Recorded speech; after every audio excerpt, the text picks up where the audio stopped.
श्री शिवाय नमस्तुभ्यम। हम सबको पता है कि 29 अगस्त को अजा एकादशी का बहुत ही विशेष सा दिन है और ये वही एकादशी है जिस दिन हम सभी लोगों को बोल कर भी शिवलिंग के ऊपर जल नहीं चढ़ाया जाता, क्योंकि इस दिन मनता है सर्प योग। अब वो कौन सा ऐसा उपाय है जिस टाइम पे हमें शिवलिंग पे जल नहीं चढ़ाना है और कैसे करना है, क्या फ़ायदे हैं, इसके लिए वीडियो को पूरा देखिएगा ताकि चीज़ें आपको बहुत ही आसानी से समझ में आ पाए। ठीक है ना, चलो स्टार्ट करते हैं लोग इस वीडियो को।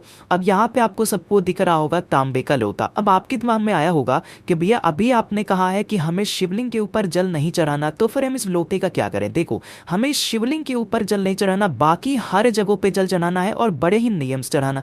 क्या करना है, सिंपल सा, आपको एक तांबे का लोटा लेना है, उसमें जल भरिएगा। एक चीज का ध्यान रखिएगा, एकादशी का आप कोई भी व्रत हो या नहीं हो, जब भी आप कोई भी उपाय करो तो उस जल के अंदर आपको गंगा जल जरूर डालना चाहिए। ठीक है ना, गंगा जल डाल देना और गंगा जल डालने के साथ में आपको पहुंच जाना है महादेव की शिवलिंग के पास में। मन है आप अपने घर पे कर लो, मन है आप महादेव की शिवलिंग के पास जाएं, कहीं पे भी चले जाएं, बस आपको फेस रखना है अपना कौन सी दिशा, उत्तर दिशा की तरफ अपना फेस रखना। अब मेरी बात बहुत ध्यान से सुनिएगा, मैंने आपको एक बार नहीं हजारों बार समझा रखा है कि महादेव का पूरा परिवार शिवलिंग के ऊपर ही विराजमान है। बताया ना, आपके पास में तांबे के लोटे में जो जल है जिसके अंदर गंगा जल है, उसे आपको महादेव के शिवलिंग के और जगहों पे समर्पित करना है, ना कि महादेव के शिवलिंग के ऊपर। तरीका समझो, सबसे पहले भगवान विघ्नहर्ता भगवान गणेश के स्थान पे उसी कलश का थोड़ा सा जल समर्पित कर देंगे, श्री शिवाय नमस्तुभ्यम का जप करके। ठीक है ना, दूसरा स्थान कौन सा होगा, बोले शंकर के दूसरे पुत्र भगवान कार्तिकेय के स्थान पे, जो कि शिवलिंग के लेफ्ट साइड होता है उनका स्थान, वहां पे समर्पित कर देंगे। तीसरा स्थान बोले शंकर की सबसे प्रिय पुत्री, सबसे प्यारी पुत्री जिनका नाम है माता अशोक सुंदरी, उनके स्थान पे आपको थोड़ा सा जल समर्पित करना।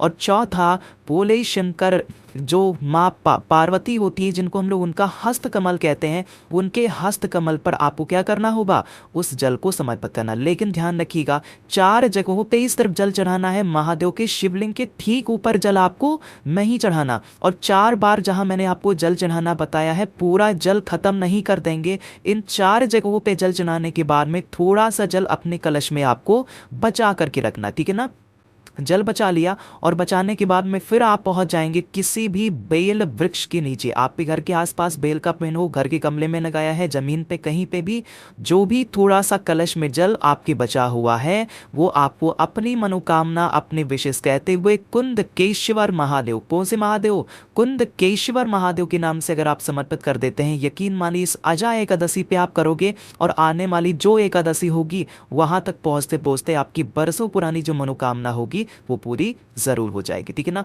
तो पहले उपाय की तो हमने बात कर ली है एकादशी के। आगे बढ़ते हैं बस वीडियो के हम लोग अपने दूसरे उपाय की तरफ, जो कि आपको करना होगा शमी के पत्तों के साथ। उसके साथ ही आपको एक बात और बताना चाहता हूं। जैसे आप लोग के माइंड में होगा कि भैया महादेव के शिवलिंग के ऊपर ही जल ना चढ़ाए, ऐसा कैसे। तो जो उपाय मैं आपको बताऊंगा, उस उपाय में आपको महादेव के शिवलिंग के ठीक ऊपर जल नहीं चढ़ाना है, बाकी अलग से आप चाहो तो एक लोटा जल दोबारा भर लो और फिर आप जल चढ़ा सकते हो, उसका कोई दिक्कत नहीं। ठीक है ना, चलो बात करते हैं दूसरे उपाय की। अभी जो दूसरा उपाय है ये स्पेशली होगा आपकी बीमारी को दूर करने के लिए। कोई भी व्यक्ति घर का है जिसकी बीमारी खत्म ही नहीं हो पा रही है, तो आपको इस उपाय को करना होगा। ठीक है ना, उसके लिए हमें लेने होंगे 3 शमी के पत्ते, है ना, कम से कम 3 लीजिएगा, ज्यादा से ज्यादा अगर आपके पास में ज्यादा हो तो ज्यादा भी ले सकते हो। ठीक है ना, 3 शमी का पत्ता लेंगे, साथ ही साथ मात्र एक सफेद पुष्प लेंगे। एकादशी को महादेव को सफेद पुष्प बहुत प्रिय होता है, तो आपको एक क्या लेना है, सफेद पुष्प लेना। और फिर से वही काम करना है, तांबे के लोटे में जल भरिएगा और इसी जल के अंदर क्या डालोगे, थोड़ा सा गंगा जल डाल देंगे। ठीक है ना, फिर आप इस कलश को उठाना और आपके घर के आसपास या फिर आपके ही घर में महादेव का शिवलिंग हो वहां पर लेकर के जाएंगे। फिर से आपको याद दिला रहा हूं, मैंने आपको बता रखा है महादेव का पूरा परिवार शिवलिंग के ऊपर ही विराजमान है और आपको पता होगा माता का जो हस्त कमल है वो यही होता है। अरे बताया है कि नहीं बताया, मैंने आपको 3 शमी के पत्ते बताए ना। 3 शमी के पत्तों में से जो 2 शमी का पत्ता होगा वो आपको माता के हस्त कमल पे समर्पित करना। फिर से बोल रहा हूं, 3 शमी का पत्ता आपके पास में है, उसमें से 2 शमी का पत्ता माता के हस्त कमल पे आपको समर्पित कर देना है। जब आप समर्पित करें जो व्यक्ति आपके घर में बीमार है उस बीमार व्यक्ति का नाम और गोत्र बोल के उन 2 शमी के पत्तों को समर्पित करिएगा। और जो आपके पास में तांबे के लोटे में जल है वो यही शमी पत्र पे गोल गोल महादेव के शिवलिंग के ऊपर जल नहीं चढ़ाना है। कहाँ पे? माता के हस्त कमल पे गोल गोल आपको क्या करना है? जल को समर्पित करना, ठीक है ना। जल चढ़ाने के बाद में जो आप महादेव का शिवलिंग है इसके ऊपर एकदम यहाँ पे टॉप पे जो आपके पास में एक शमी का पत्ता है, जो आपके पास में एक सफेद पुष्प है, उसे आपको उस व्यक्ति का बीमारी का ध्यान करते हुए महादेव से यह विनती करना है, हे शिव शंभु भोलेनाथ, हमारे घर का ये व्यक्ति है, बहुत दिनों से बीमार है, बहुत दिनों से परेशान है, आप कुछ भी ऐसा करें जिसकी इसकी बीमारी हमेशा के लिए खत्म हो जाए, ठीक है ना। अपने अकॉर्डिंग इस प्रकार से आपको प्रार्थना कर दी है जिससे वो बीमारी आपके घर से हमेशा के लिए बाहर जरूर चली जाए, ठीक है ना। 2 उपाय की तो हमने बात कर ली है। आगे बढ़ते हैं इस वीडियो के हम लोग अपने तीसरे उपाय की तरफ, जो कि आपको करना है पीपल के पत्ते के साथ। लेकिन क्या है इसके फायदे होंगे मैं आपको तब बताऊंगा जब आप सभी लोग करेंगे वीडियो को लाइक। जिसने अभी तक चैनल को सब्सक्राइब नहीं कर रखा है जल्दी से करिएगा चैनल को सब्सक्राइब, है ना। चलो अब बात करते हैं इस उपाय की। सबसे पहले तो आपको बताते हैं इस उपाय को कि इसके बेनिफिट क्या होंगे, फायदे क्या होंगे। जैसे मान लीजिए कि आपके घर में बहुत ज़्यादा ऐसा प्रॉब्लम रहती है, हमेशा टेंशन रहती है, कष्ट में ही पूरे परिवार का जीवन व्यतीत हो रहा, ठीक है ना, कष्ट ही कष्ट है। आप इस उपाय को करेंगे, उसके लिए हमें 5 पीपल के पत्तों की जरूरत पड़ी। कितने पीपल? 5। अब एक चीज का और ध्यान रखिएगा, एकादशी के दिन किसी भी वृक्ष की एक भी पत्ती को नहीं तोड़ा जाता, वरना बहुत बड़ा पाप लगता है, ठीक है ना। तो कहोगे भैया अब हमें 5 पीपल के पत्ते कहाँ मिलेंगे, हम तो वीडियो लेंथ में देख रहे हैं। तो आपको जरूरी नहीं कि पेन से ही तोड़ना है, आप चाहो तो 5 पीपल के पत्तों को नीचे जमीन पे गिरे हैं उसको भी इस्तेमाल कर सकते हो, ठीक है ना। उठाना, और उठाने के बाद में आपको क्या करना है, पहुंच जाना महादेव के शिवलिंग के पास में, फेस रखिएगा उत्तर दिशा यानी कि नॉर्थ डायरेक्शन। अब जो तरीका बताऊं मैं, मेरी बात बहुत ध्यान से सुनना। तांबे के लोटे में जल आपने भर रखा है, उसके अंदर आपने गंगा जल भी भर रखा है, भरा है। आपको क्या करना है, आपके पास में जो 5 पीपल के पत्ते हैं उन 5 पीपल के पत्ते को पहले माता अशोक सुंदरी के स्थान पे समर्पित करना। पहले कहाँ चढ़ाओगे?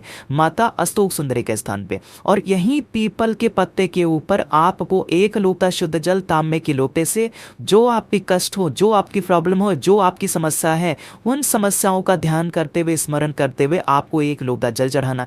जैसे ही जल चढ़ाओगे जल थोड़ी ही दूर से बहता बहता यहीं से नीचे गिरेगा, इस जल को आपको रोक लेना, ठीक है ना। जल को रोकना, और जो 5 पीपल के पत्ते आपने यहाँ पे समर्पित किए हैं उन 5 पीपल के पत्तों को उठा के महादेव की शिवलिंग के ठीक ऊपर आपको समर्पित करना है।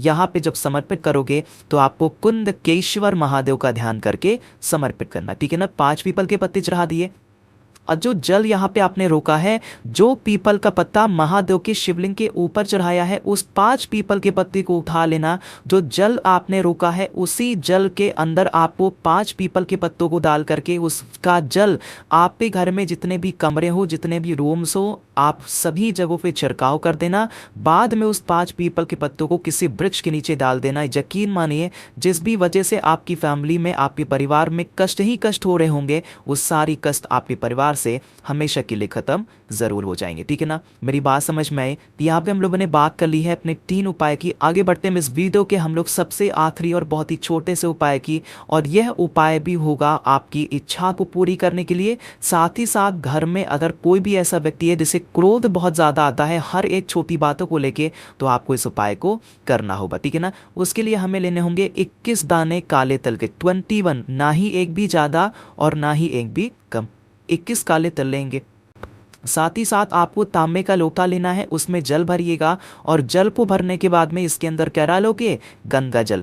काले तिल को उठाएंगे, इस कलश को उठाएंगे और सीधा पहुंचेंगे महादेव के शिवलिंग के पास में। यह उपाय आप गुस्से के लिए भी कर सकते हो, यह उपाय आप अपनी मनोकामना पूर्ति के लिए भी कर सकते हो, लेकिन इस उपाय में भी हमें महादेव के शिवलिंग के ऊपर जल नहीं चढ़ाना। अभी आपको काला तिल समर्पित नहीं करना, पहले आपको समर्पित करना होगा उस जल को सिर्फ और सिर्फ माता के हस्त हस्तकमल पे बोल बोल। जितना भी जल आपके कलश में है कहीं और नहीं चढ़ाना, सिर्फ माता के हस्तकमल पे जल को समर्पित करना है। बाद में आपके पास में क्या है, 21 काले तिल हैं। अरे हैं कि नहीं है, वो ने 21 काले तिल को जो व्यक्ति गुस्सा करता या फिर जो आपकी इच्छा है वो आपने उस इंसान का नाम और गोत्र बोल के गुस्से वाले का, और आप अपनी मनोकामना को बोल करके 21 काले तिल को शंभेश्वर महादेव के नाम से अगर अजय एकादशी के अवसर पे आप समर्पित कर देते हैं तो आपकी बरसों पुरानी जो मनोकामना होगी वो तो पूरी होगी। साथ ही साथ जो भी व्यक्ति घर में आप पे क्रोध करता है उसका क्रोध भी धीरे धीरे समाप्त जरूर हो जाएगा। तो मैंने कोशिश की आप सभी को अच्छा समझाने की। बाकी वीडियो पसंद आई हो तो लाइक करिएगा। कुछ पूछना है नहीं समझ में नीचे कमेंट सेक्शन में पूछें। मेरे जितने भी भाई बहन आवाज मेरी पहली बार सुन रहे चैनल को जरूर सब्सक्राइब करेंगे। श्री शिवाय नमस्तुभ्यं।